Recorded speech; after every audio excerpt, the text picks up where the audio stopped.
the Chase Thomas Podcast, for people who have nothing but time to kill. Yeah, no, I think that's right. Switching gears here, stock report, Ryan Schumpert. Which Vols players or units, you can do like wide receiver unit, any of that, or coaches potentially too, who's trending up and who's trending down coming out of that victory on Saturday? Trending up is Max Gilbert. Huge bounce back for him. He was really good in that game finally. Hit one for over 50 yards, which maybe didn't feel like massive at the time, but all of a sudden when, especially the first drive of the second half, when not only was Nico not out there, Dylan Sampson wasn't out there. Those 3 points felt pretty big at that point. And it felt pretty big when Mississippi State scored a touchdown and kicked the extra point to cut the lead to the deficit to 9 midway through the third quarter. It felt pretty big. So it was big for him. From the stock up standpoint, I don't think anyone really Boo Carter, I guess, would be the other one.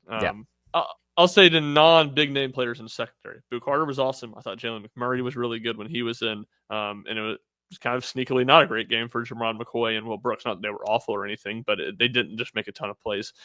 Stock down, I think it is the linebackers. It is the run defense.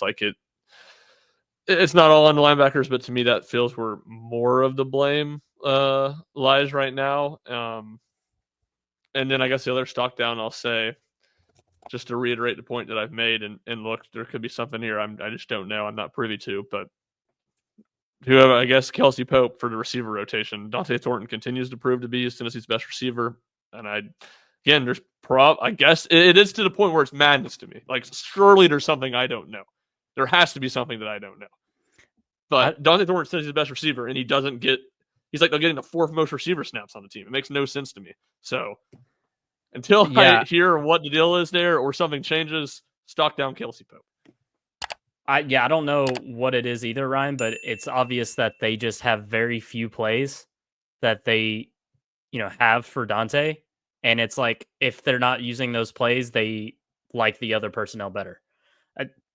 That's what it has to be. It's like he's a gadget player, but his plays are huge. It's like Jamison Williams or something, but to even a more extreme extent, because JMO still will play, 2 receiver sets sometimes, but it's like, no, if Dante's in, we're probably scheming up a big play, not running the ball or anything like that. So it's got to be something along those lines. But I would agree that given the fact that the other receivers aren't giving you much of anything consistently, that play him more, because what he's doing is really impressive.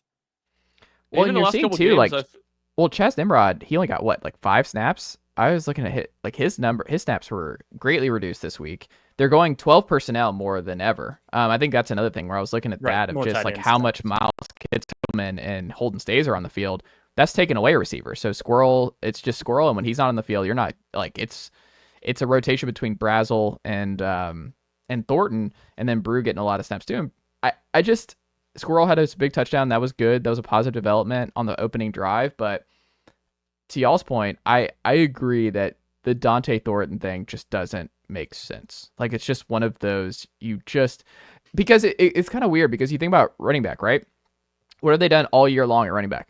They're not rotating. They're like, oh, Dylan Sampson's our best player on offense. We're mashing the Dylan Sampson button. He had 30 carries on Saturday night and had his season high in rush yards, and he got hurt and came back into the game. They're still mashing the Dylan Sampson button to do what they need to do.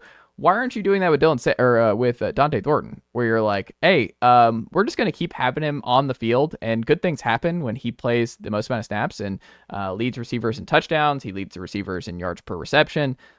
I think you're making it too complicated, to your point, Ryan. And I wonder this, Ethan, does it feel like this year's wide receiver situation is worse than last year's? Because I don't think anybody would have thought that coming into this year that was going to be the case. But I wonder if it might be the worst in the 4-year run with Heupel. What is your gut on that?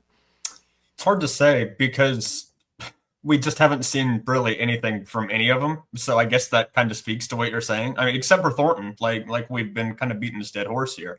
No one has stood out. I thought Brew McCoy was going to do more this year. I feel like that's kind of the sentiment for everyone. Not that he's been bad by any means. There's really only 3 receivers that ever do anything. Brazel every once in a while has a good game. I wouldn't call you crazy for that.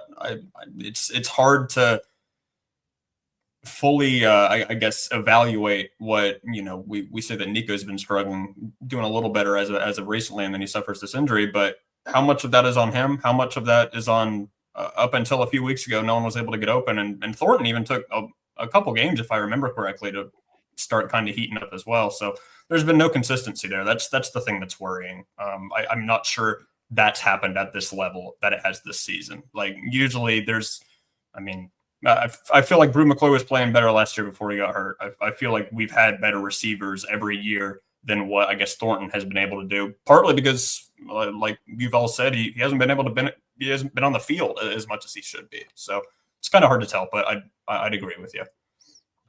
I think last year was worse at the end with all the injuries, just because they were so banged up. Like when Dante went down, obviously Brew was gone.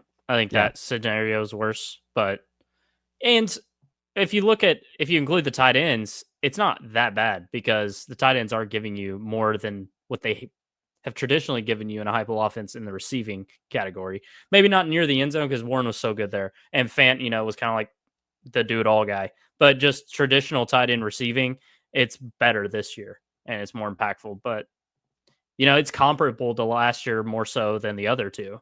But I'd still say last year down the stretch was worse than it is now. And then it just makes you wonder about the depth part of it. Is when you talk up the depth all summer, it's like, well, maybe depth isn't good at this position in this offense. Like maybe that's an issue, is that you had too much depth and it's hard to figure out who your best guys is and keep everybody happy and just play a certain amount of guys 50 plus snaps and just call it a day. Like I don't know. I don't have the answer here, but because of the production and because of the issues all season long, you have to wonder what the root cause of this is, right, Ryan?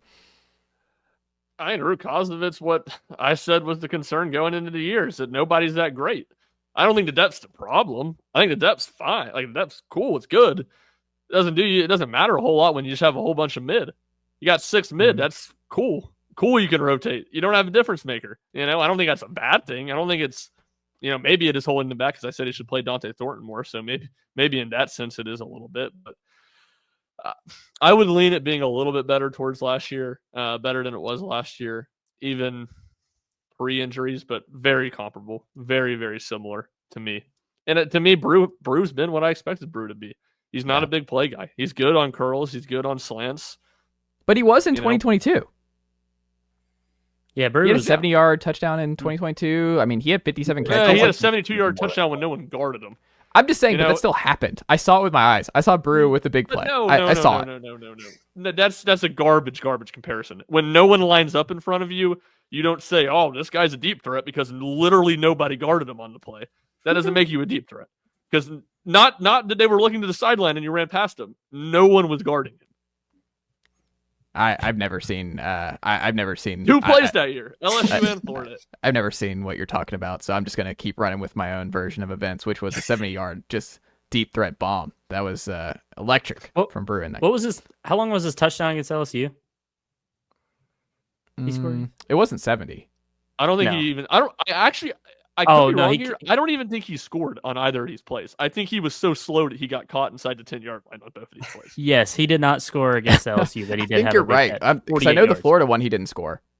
Yeah, it was 48 against LSU. Because I think Jabari scored. They got really close, and then Jabari would have been vintage Jabari 2022. Jabari. This is the only podcast. This is the only podcast that will ever say vintage Jabari Small. Like, there's no other Tennessee Vols podcast that has ever said vintage. That's just vintage Jabari Small. Ethan Stone, stock up, stock down for you. Yeah, this is real tough because Ryan took quite literally every one of the ones I was going to say.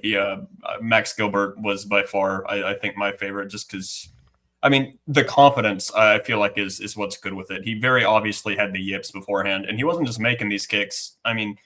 It's going to sound goofy, but he was happy while doing it. Like, he looked genuinely that he was enjoying football again, whereas in the last one, he looked like he kind of wanted to quit the game altogether and become an insurance salesman. So that was my guy. Boo Carter was going to be the other one for me. He really jumped out. I felt like that was his best game of the year. And like I said a little bit earlier on this podcast, I think Mississippi State's offense is underrated. I think they're legitimately really good. They're just buried in a terrible defense and a terrible overall record, but they've got a good unit. And for Carter to show up and play really well in that, I think that's big. And then Stockdown was going to be receivers for me. I mean, it's, it is what it is. We just harped on it a little bit, but it just doesn't feel like there's any consistency there. And we just talked about it. So I'll leave it at that.